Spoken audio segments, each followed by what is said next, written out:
नमस्कार दोस्तों, मैं पुदार नेहा हमारे चैनल 9 प्लानेट सॉल्यूशंस में आपका बहुत बहुत स्वागत करती हूँ। हमारे चैनल को पसंद करने के लिए, उसको आगे लेके जाने के लिए, शेयर करने के लिए, कमेंट करने के लिए और मुझे कॉल करने के लिए, अपनी जो भी आपकी रिक्वायरमेंट्स होती हैं, जो भी आपकी इंक्वायरीज़ होती हैं, उसको पूछने के लिए आपका बहुत बहुत धन्यवाद। और मेरी हमेशा एक ही चीज़ मेरे अंदर रहती है कि जो भी आपकी इंक्वायरी हो मैं उसको फुलफ़िल कर पाऊँ, आपके साथ जुड़ी रहूँ कि आप भी मुझे आगे लेके जा सकें। मेरी जो मैं आपको छोटी छोटी नॉलेज देती हूँ, आप इसको आगे लोगों तक फैलाएं और लोगों को पता चले कि उनके घर में क्या दिक्कत है और क्या नहीं, जिसकी वजह से उनको इन परेशानियों का सामना करना पड़ता है। कल मैंने आपको वॉशरूम्स के बारे में बताया था, 4 जोन्स के बारे में। आज हम अगले 4 जोन्स के बारे में बात करेंगे। आज हम जिन 4 जोन्स की बात कर रहे हैं, हम स्टार्ट करेंगे ईस्ट से। ईस्ट, जैसे कि आपको मैंने एक अपने वीडियो में बताया था कि ईस्ट जोन क्या काम करता है, नेटवर्किंग का काम करता है, सोशल आपके रिलेशंस का काम करता है।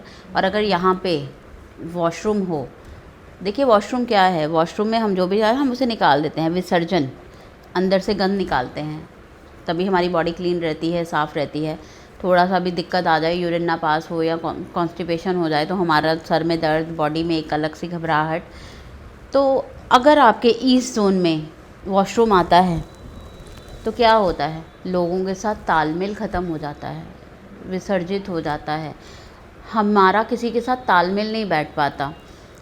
सबसे ज़्यादा प्रॉब्लम क्या आती है, इस घर के बच्चों में बाप बेटे में कभी नहीं बन पाती, माँ बेटी में कभी नहीं बन पाती। बच्चे सुनते ही नहीं, आप उनको कुछ समझाएंगे वो कुछ समझेंगे, उनको लगेगा आप उन पर रोक टोक कर रहे हैं। बच्चे आपकी बात कभी नहीं सुन पाते। यहाँ पे लोगों को भी हम अपनी बात नहीं समझा पाते, हमारा पेशेंस लेवल ख़त्म हो जाता है। हम किसी ऑफिस के बॉस हैं लेकिन हमारे अंदर वो पावर नहीं है जो होनी चाहिए। मतलब आप आए हैं तो लोग आपको कैजुअल ऐसे ही ले रहे हैं, नॉर्मल, मतलब एक जैसे दबदबा होता है ना, इस जगह पे वॉशरूम होने से दबदबा ख़त्म हो जाता है इंसान का। वो वाली बात नहीं रह पाती जो होनी चाहिए उसके स्टेटस में, उसको कहीं ना कहीं इस चीज़ का सामना करना पड़ता है। यहाँ पे वॉशरूम होने से सोशल लाइफ तो डिस्टर्ब होती है। अगर मैं फैमिली लाइफ की बात करूँ तो भी रिश्ते भी ख़राब होते हैं, हस्बैंड वाइफ में भी तनाव आ जाता है, क्योंकि वही बात आती है, विसर्जित कर दिया आपने तो आप सब कुछ ही विसर्जित कर देते हैं, रिलेशन विसर्जित हो जाते हैं। तो इस जगह पे भी वॉशरूम नहीं होना चाहिए। हम अगली दिशा की बात करेंगे। ईस्ट साउथ ईस्ट में हमारी चिंताओं का विसर्जन हो जाता है। हम, क्योंकि देखिए क्या होता है, चर्निंग का जोन है, मैंने आपको बताया था। तो हम किसी भी चीज़ का मंथन करते हैं तो चिंता का ही मंथन करते हैं, ये कैसे होगा, ये कैसे होगा। तो इस जोन पे अगर किसी के घर में वॉशरूम है तो उनके चिंताओं का विसर्जित हो जाता है। हमारी आलोचनाओं पे प्रतिबंध लगा देता है। हमारी, मतलब अगर हमने कोई प्लानिंग्स भी की हैं ना तो वो भी विसर्जित हो जाती हैं। सिर्फ टेंशन्स तो जाती हैं लेकिन हमारी आलोचनाओं पे भी ये प्रतिबंध लगा देता है।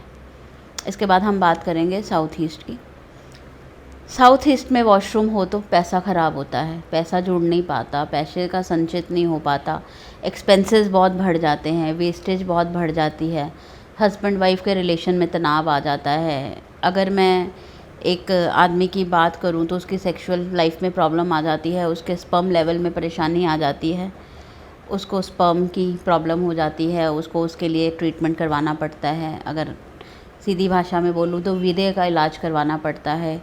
अगर किसी नए शादीशुदा जोड़े की शादी हुई है यहाँ पे तो उसको ये दिक्कत आ सकती है, तो उनके वंश की वृद्धि नहीं हो पाती। औरतों के अंदर नकारात्मक नेगेटिव एनर्जीज़ बहुत गेन हो जाती हैं इस जगह पे वॉशरूम होने से। तो यहाँ पे वॉशरूम नहीं होना चाहिए, जो कि एक अच्छा पॉइंट नहीं है। लेकिन ये है, इसमें मैं ये कह सकती हूँ, लेकिन इस जगहों पे वॉशरूम होने का सोल्यूशन है। जैसे मैंने पीछे आपको अपनी कल की वीडियो में बताया था कि नॉर्थ ईस्ट में वॉशरूम हो तो उसका सॉल्यूशन नहीं है, वो ब्लॉकेज ही उसका सोल्यूशन है। लेकिन अगर यहाँ पे अगर वॉशरूम है तो इसका सोल्यूशन फिर भी है। हम इसके लिए आप लोगों को बता देते हैं कि आपको क्या करना चाहिए, कैसे किस कलर से, किस थेरेपी से इसको बैलेंस करना चाहिए कि आपको ये परेशानियों का सामना ना करना पड़े। साउथ ईस्ट, लेकिन एक चीज़ याद रखिएगा दोस्तों, अगर आपके घर में साउथ ईस्ट है में वॉशरूम है और आपके घर की बेटियां साउथ ईस्ट का वॉशरूम में, तो बेटियों को मन मुताबिक शादी नहीं हो पाती, मतलब लव मैरिज कभी भी कामयाब नहीं हो पाती, उनकी लव मैरिज हो ही नहीं पाती, कोई ना कोई विघ्न ज़रूर आ जाता है। तो अगर बेटियां हैं और साउथ ईस्ट में वॉशरूम है तो मैं उन बच्चों से यही बोलूँगी, आप वो वाला वॉशरूम बिल्कुल मत यूज़ किया कीजिए। कि जब अगर आपकी शादी की उम्र है और आपको शादी करनी है और आप चाहती हैं आपकी मर्ज़ी से आपकी शादी हो, तो अवॉइड और इस चीज़ का एक आप रेमेडी कराइए या रेमेडी कीजिए, हमसे पूछिए और रेमेडी कीजिए, जिससे कि आपको आपके पसंद का जीवन साथी मिल सके। चलिए हम अगली बात करते हैं साउथ ईस्ट के वॉशरूम के बारे में। साउथ ईस्ट का वॉशरूम इंसान की शक्ति ख़त्म करता है, आत्मविश्वास ख़त्म करता है, बल ख़त्म करता है, एक अनजाना सा भय बना देता है।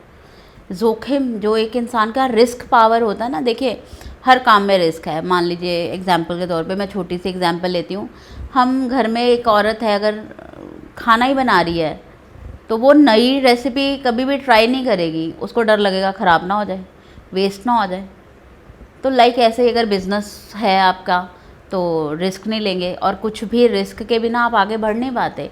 जब भी आपको कुछ नया करना होता है, कहीं आगे जाना होता है, तो रिस्क लेना पड़ता है, क्योंकि रिस्क ही लाइफ में आगे लेके जाता है। कहीं ना कहीं तो कुछ चुनना पड़ता है, कुछ छोड़ना पड़ता है, कुछ नया लेना पड़ता है, तभी हमें कुछ नया करने को मिल पाता है। लेकिन इस जगह में वॉशरूम होने से रिस्क का पावर ख़त्म हो जाता है, हम किसी भी चीज़ का नया जोखिम नहीं उठा पाते। अगर मैं दूसरी तरफ से बात करूं तो बॉडी भी आपका ना मेंटली फ़िज़िकल स्ट्रेंथ भी इसमें कम हो जाती है, फ़िज़िकल ताकत भी नहीं रहती। आपको हमेशा अपनी बॉडी थकी थकी सी फील होगी। आपने रात की नींद पूरी कर ली है, लेकिन फिर भी आपको ऐसा ही लगता रहेगा हर टाइम मैं थका हुआ हूँ, मैं थकी हुई हूँ, रेस्टलेस हो रखी है बॉडी। इस जोन में वॉशरूम होने से ये वाली दिक्कत आती है। चलिए मैंने आज आपको 4 दिशाओं जोनों के बारे में बताया है। कल फिर आऊँगी अगले 4 जोन्स के बारे में बात करने। अगर आपके इन जोन्स में वॉशरूम है और यहाँ पे रेमेडीज़ लग सकती हैं, तो आपको कौन सी रेमेडी लगाना चाहिए, उसके लिए आप वास्तु कंसल्टेंट से कंसल्ट कीजिए। वो आपको बताएंगे कि इस पे क्या ज़्यादा बेटर है और क्या नहीं, और आप उनसे पूछिए, या आप हमसे भी संपर्क कर सकते हैं। हम आपको रेमेडी बताएंगे कि आपका इस जोन पे इस चीज़ को बैलेंस करने के लिए क्या आप कर सकते हैं और क्या नहीं, जिससे आपकी ज़िंदगी में कोई भी दिक्कत ना आए। तब तक के लिए मुझे आज्ञा दीजिए दोस्तों। मेरे वीडियोस को शेयर कीजिए, लोगों तक पहुंचाइए, कि लोगों को भी पता चल सके कि किस जोन में क्या परेशानी आने से क्या परेशानी आ सकती है, जिससे उनका भी भला हो सके और उनको भी पता लग पाए कि जो हम सोच रहे हैं ये ऐसा तो नहीं, ऐसा तो नहीं। तो हमारे घर में एक छोटी सी चीज़ हमारी लाइफ में एक छोटा सा बदलाव ही उसको ठीक कर देगा, हमें किसी से पूछने की भी ज़रूरत नहीं पड़ेगी। आज्ञा दीजिए, दोबारा कल मिलती हूँ अगले 4 जोन्स के साथ।